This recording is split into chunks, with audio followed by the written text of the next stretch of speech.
Hi everyone, hope you're doing well today. This video is going to finish our discussion about Bernard Suits' analysis of games by trying to consider a couple worries that he himself brings up in some of the chapters and tries to respond to. So in this video we're going to start by talking about the chapter that deals with triflers, cheats, and spoil sports. We'll talk about this idea of what about games where anything goes? Isn't it possible for there to be a game with no rules? Then we'll talk about the chapter where he discusses mountain climbing. Then we'll talk about where he discusses professional gamers and the illusory attitude in relation to that.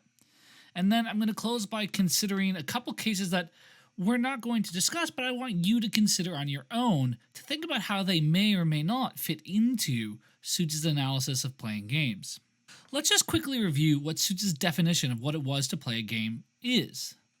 So he says to play a game is to engage in an activity directed towards bringing about a specific state of affairs. This is the pre-illusory goal, the goal that can be achieved independently of the game. So for instance, in basketball, the pre-illusory goal is getting the ball through the net. But to play a game is not just trying to bring about that state of affairs, it's trying to bring about that state of affairs using only means permitted by the rules. These are the illusory means. The illusory means in basketball would be get the ball in the net by throwing the ball in the air above the basket. Moreover, when you're playing a game, there are rules that prohibit more efficient in favor of less efficient means. These are the constitutive rules. So part of the constitutive rules says you can't use the more efficient method of getting on a ladder and just dropping the ball into the basket. You need to use the less efficient means of throwing the ball up into the air, like we said. Then lastly, the idea is and where such rules are accepted just because they make possible such an activity. This is the illusory attitude. So the reason one accepts those rules, the reason one tries to engage in those less efficient means towards the pre-illusory goal is because adopting those rules thereby makes it possible to essentially aim at the illusory goal of winning basketball. But now we're going to get into some of the worries that he brings up. The first worry that comes up involves the example of chess. What is the object of the game chess? What state of affairs are you aiming to achieve? It looks like what you're trying to achieve here is what's called checkmate. But the problem here is that the very idea of checkmate can only be understood in relation to the game of chess. I cannot specify what it is to achieve checkmate without making reference to chess. I mean, to even recognize that a piece is a king has to make reference to the rules of chess. And so the idea here is if I can't specify some state of affairs that can be achieved independently of the game of chess, then it looks like there is no pre-illusory goal here. The only goal is a goal within the game itself. And if that's the case, it looks like having a pre-illusory goal doesn't actually seem to be necessary for playing a game. And so it looks like the definition provided by Suits doesn't quite capture the essence of playing games. Now Suits has the responses, and it rests on distinguishing between describing rules versus prescribing rules. Alright? So when you describe rules, you're just basically saying what they are. You aren't accepting those rules as ways of guiding your actions. So as an example here, when I discuss or make reference to the driving laws in Europe, the driving laws there say you drive on the left side of the road. I'm just describing those rules. I'm not thereby accepting that those rules have any prescriptive force over my behavior. I'm not adopting those rules so as to guide how I drive. When you describe a rule, you're just explaining it without thereby adopting it as a way of guiding your behavior. When rules are prescriptive, they are thereby adopted and can thereby guide someone's behavior about how they ought to behave or ought not to behave. Now, how does this distinction help him respond to this worry? Well, he says, look, you can only explain the goal of checkmate by describing the rules of chess. You have to know that a knight is something that moves in a particular way. You have to know that the queen is something that moves in a particular way on this kind of board with squares on it. So even though you need to describe what those rules are in order to explain or understand what it is for the king to be in checkmate, you don't thereby need to accept those rules in this kind of prescriptive sense, in terms of having some force guiding your behavior. And you can see this because notice, you could simply take all the pieces in a chess set, you could place them all on the board into a state that could be described as checkmate without actually playing a game of chess. You just put them directly in those pieces. And you might do that actually just to show, hey, look at this interesting checkmate, without actually getting to that state by playing the game. So Suits' idea here is that checkmate can in fact be a pre-illusory goal. So in some sense, that goal is achievable independent of the game itself. It's achievable independently of actually playing that game. You do not need to play that game to get into that board position. You can just put the pieces directly there. But now Suits says, while it's true that descriptive checkmate can be achieved without playing a game of chess, it is nevertheless the case that the achievement of such a checkmate is in some sense dependent on chess. Suits goes on and says, well, there is, I suggest, an institution of chess which can be distinguished from any individual game of chess. All right. So although it's not possible to achieve the pre-illusory goal of chess aside from the institution, it is possible to achieve it aside from a game of chess. All right. So the idea here is, while this pre-illusory goal of getting into this particular board position can't exist without the institution of chess that describes the rules, it is possible to achieve that state without actually being guided by those rules. So the institution needs to exist, but no actual playing of the game needs to exist. Suits actually thinks this allows him to explain three kinds of behavior that are often associated with gaming. So firstly, there's what he calls triflers.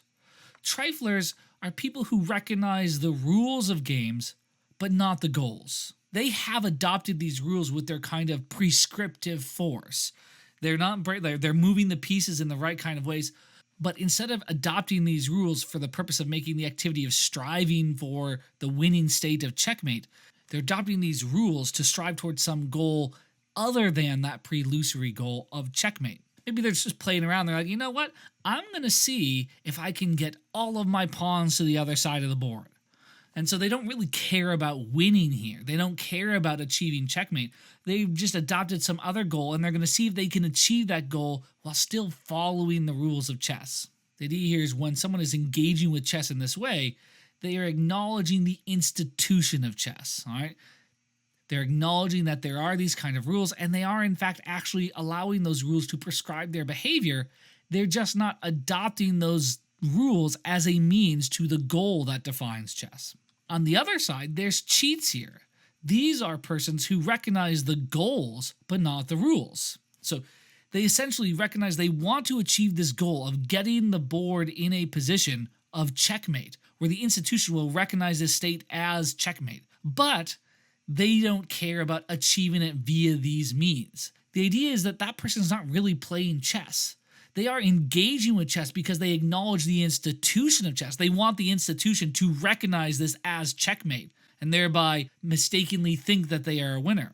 So essentially they're a cheater because they're not expecting themselves to follow various rules, but they're expecting others to adopt those rules.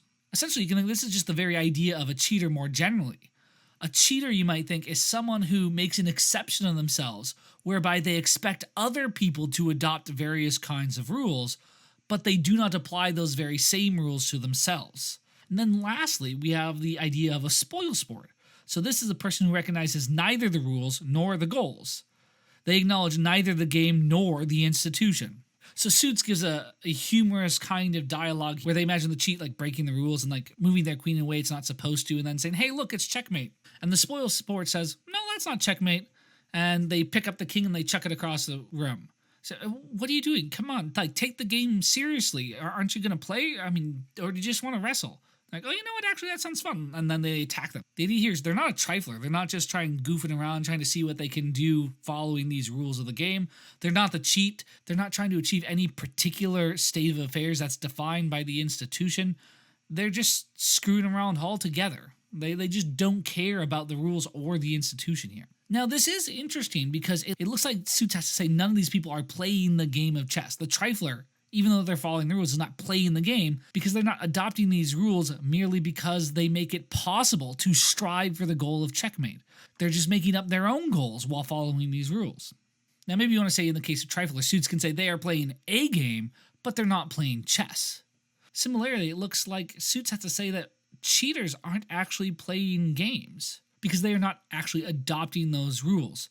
Yes, they're trying to achieve a particular goal that is involved in that game, but they're not trying to achieve that goal while following those constitutive rules.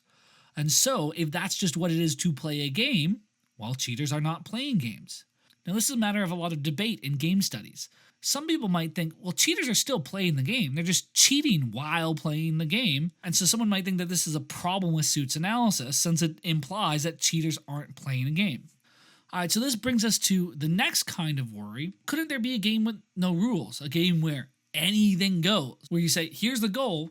Now, whatever allows you to accomplish that, everything's fair game. Now, this worry is motivated with an example of Ivan and Abdul. So as this imaginary example goes, these are meant to be the names of retired military generals, where when they were actually involved in the military in various battles, they often were actually on opposite sides with one another. Now that they've retired, they've come together and started reminiscing about the old times and the battles that they had, and they just want to sort of relive those glory days. And so they try competition via sports and games, because they think, well, that might be a nice substitute for warfare now that they're retired. But they found it wanting. It didn't really satisfy their itch for experiencing those past times of warfare. And what they found problematic is that there were all these arbitrary rules and limitations telling them what they can and can't do. And so they did continue to game with one another, but they made a modification where they said, look, we'll let each other break the rules whenever we can get away with it, whenever we won't be caught, whenever we won't be retaliated against, etc. Until finally they play a game of chess that escalated. One of them moves a piece and says, hey, you're in checkmate. The other person says, no, I'm not, and chucks it away. The other person tries to glue the king to the board. And then the other one distracts the other person so they can apply solvent to it and dissolve the glue. And then eventually it escalates into just a full-fledged fist fight to try to capture the king and place it on the board in checkmate. And this just keeps going until they become exhausted and just collapse on the floor. At the end of it, they're like, oh my gosh, that was so awesome. They just felt really invigorated, it finally scratched that itch for warfare. But they began to realize that they couldn't go back to playing games with all those arbitrary rules. And so they resolved themselves to recounting their previous battles. Until Ivan comes back with a suggestion for how they can play the ultimate game.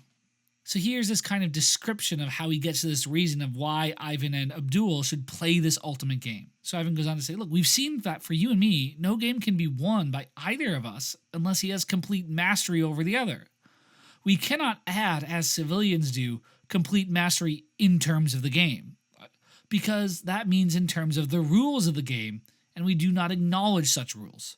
So he's putting the other person in checkmate. They don't recognize that as victory over the other person because there's an arbitrary conviction. Why can't that other person just pick it up and chuck it across the room? So he goes on to say, for you and me, victory consists in mastery of one of us over the other, regardless of the game that's being played.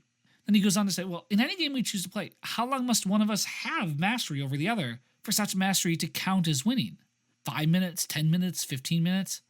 The idea is if you put a time limit on it, looks like that's an arbitrary limitation. Looks like you're applying rules to this game now. So he says the answer is that mastery must be forever. Therefore, my friend, since we know that we cannot play a game that has rules, it follows that if we are able to play a game at all, it must be one without rules. And a fight to the finish, a fight to the death, is the only game without rules that there is. So the claim is they finally come up with a game that they can get behind. It's this game with absolutely no rules, and the one game with that is this fight to the finish. And so if that really is a game, and it really does have no rules, it looks like this would be a problem for Suits' definitions, since Suits' definition says in order to be playing a game, it's necessary that there be rules limiting the means by which you can achieve that pre-illusory goal. But now after this conversation, they say, all right, I'm keen to play this game. Will you be ready to start at dawn tomorrow? So they go back to their house so they can make some preparations for this fight to death and then go to sleep before they have this fight tomorrow. So in this story then, a character named the Voice of Logic wakes Ivan an hour before dawn the next day. Asks Ivan why he hasn't killed Abdul already while he's asleep. And Ivan says, well, look, I don't want to kill Abdul per se. Rather, he wants to engage in this fight to the death so that he can battle him. That's really the goal. So Ivan explains that if he kills Abdul before the game begins, then he can't really fight him. So killing him now, before dawn, would prevent the game from ever beginning. But then the Voice of Logic points out that it seems like that is very much to accept a rule that's limiting Ivan from achieving this mastery over Abdul in the most effective way possible. And now, at this point, it seems as if Ivan and Abdul's activity fits Suits' definition of playing a game. Looks like the pre-lusory goal is killing the other person. And the lusory means are essentially doing whatever you want starting at dawn tomorrow. And the constitutive rule is that you do not kill them during the night while they're asleep before dawn. And it looks like Ivan here is adopting this rule just because it makes possible this activity of striving to battle with Abdul. So essentially, to summarize, Suits' claim here is that even though you might initially think that Ivan and Abdul created a game with no rules, when you look at it closer, it looks like there are certain rules that they are implicitly building into this activity, thereby explain how it can be a game even under Suits' definition. Now we get to another worry. The grasshopper's pupil here brings up this worry that, well, not all games are competitive. Therefore, not all games exhibit this kind of means-limiting rule which specifies an opponent whose job it is, in effect, to make achievement of the pre-lusory goal more difficult. Some games don't involve that kind of opponent. There are solo games, for instance. And mountain climbing is the example that the grasshopper's pupil brings up. So let's look at the case he has in mind. He says, imagine a person, Sir Edmund Hillary, sets out to climb Mount Everest. He will use the best tools available for the job, and although the number and kind he will use are limited, they are certainly not limited by any kind of arbitrary rule that figures in games, but rather the limitation is only by how much he can carry. Although 1,000 feet of rope would be more useful, he cannot carry that much rope, so that's a limitation. He employs all the most efficient means available to him. Accordingly, Grasshopper, if you are willing to grant that mountain climbing is a game, you are evidently faced with an example of a game that does not have rules, which prohibit more efficient in favor of less efficient means. Now, one thing you could do here is you could try to say, look, maybe mountain climbing just isn't a game. It's usually not the first thing that comes to mind as playing a game, climbing a mountain. But Suits actually thinks that mountain climbing does qualify as playing a game. So Suits doesn't argue that this example isn't a problem for his view because it's not a game.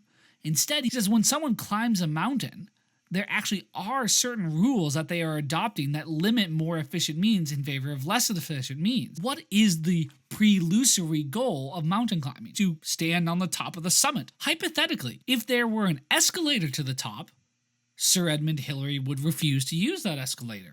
And hypothetically, if there were a helicopter that could bring you to the top of the mountain, yet again, Sir Edmund Hillary would refuse to use it. The idea is we can't make sense of that limitation in principle of not using escalators, not using helicopters, if we think that his goal is just to get to the top of the mountain, with no rules restricting the means by which to do so.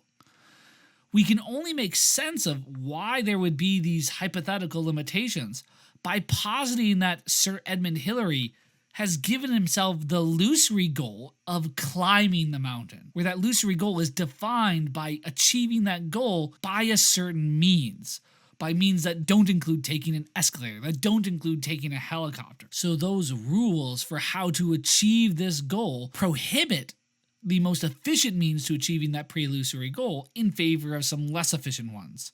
That's just what it is to climb a mountain. All right, so now this brings us to the last thing we're going to consider, and this is a worry about professional gameplay. I want to understand the challenge by trying to present it as a kind of formalized argument. Let's just call it the professional argument. The first premise is just this idea, well, look, professionals, like a professional hockey player, professional chess player, professional baseball player, either they're playing games like chess and hockey and basketball, or they're not playing those games. If the professionals are playing games, then it looks like Suits' analysis of playing games is wrong. So either Suits' analysis of playing games is wrong, or he has to say that professionals are not playing the relevant games. Suits' reply here is essentially to deny premise 2. He thinks it's mistaken. So Suits agrees that professionals oftentimes are playing games. Professional baseball players play baseball. He just disagrees that that's inconsistent with his analysis of what it is to play games. Suits tries to do this by distinguishing between amateur game players, where these are people for whom playing the game is an end in itself. All right? So they're playing the game just because of that game. You might say that amateurs play the game for the love of the game itself. On the other side, you have professional game players. This is someone for whom playing the game is a means to some further purpose. So this person doesn't play the game merely for the sake of the game itself. They play it for some other purpose as well. In the case of what we usually think of as professional players, a person might play the game of basketball for the purpose of providing a living to themselves. So Suits says, look, the reason it might seem attractive sometimes to say that professionals aren't really playing the game is because their attitude towards that game is very different than the attitude an amateur takes. The professional's attitude towards the game is one of treating it as a means to some further purpose. But Suits says that doesn't mean they're not playing the game. He says, look, still the difference between amateurs and professionals is a difference in their attitude towards playing the game. And so both people are in fact playing the game of basketball or baseball or chess, whatever it might be. But at this point you might think, but doesn't that contradict Suits' notion of the illusory attitude? And we can turn this yet again into an argument. Well, look, professional game players accept the rules of a game to make a living for themselves. But you might worry that if someone accepts the rules of a game to make a living for themselves, then they aren't accepting those rules of a game just because it makes possible the relevant activity. But if someone doesn't accept the rules of a game just because it makes possible the relevant activity, then that person doesn't have Suits' illusory attitude, by the very definition he gave of what illusory attitude is. Thus, it looks like professional game players do not adopt Suits' illusory attitude towards the rules. And so if professional game players lack a illusory attitude, then it looks like Suits' definition is wrong. It looks like that illusory attitude is not necessary. Thus, it looks like Suits' definition is wrong. If Suits wants to say that his definition is correct and that professionals are still playing games, it looks like he needs to deny some aspect of this argument. Well, the way Suits does this is he rejects premise 2. Basically he says, look, even if someone accepts the rules of a game for the purpose of making a living for themselves, he thinks that's consistent with them also accepting the rules of a game just because it makes possible the relevant activity. Suits uses this as an opportunity to clarify his notion of what a illusory attitude is. Remember, he said illusory attitude is when someone accepts the rules of a game just because it makes that activity possible. Now, to say that someone does some action A just because of some reason R, Suits says that this could be interpreted in two different ways. On the first interpretation, when you say that someone does A just because of R, what that means is that, well, R is their reason for doing that action, and they have no other reasons to do that action. But Suits points out, well, there's another way to interpret this, where to say that someone does something just because of this reason is to say that R is always a reason for that action. It's why they do that action or that activity. And there need not be any other reason. To say that they do that activity just because of R isn't to say that there can't be other reasons. It's to say that there doesn't need to be any other reason to do that activity.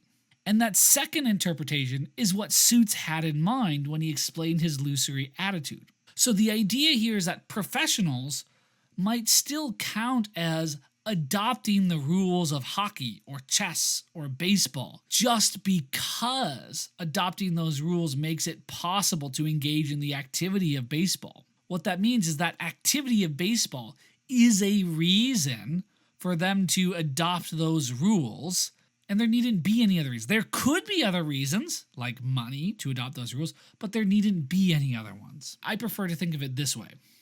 We need to distinguish between a person's attitude they take towards the rules of the game and their attitude that they take towards playing the game. All right, so notice the rules are only one part of the game, and you can take an attitude towards that part of the game while taking a different attitude to the game as a whole, to the activity as a whole.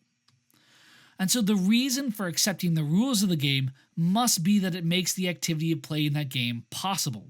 But this then leaves open the question of, well, what reason that person has for wanting to engage in that activity as a whole. So here the question isn't what reason they have for accepting the rules. The question is, what reason do they have for wanting to play the game in the first place?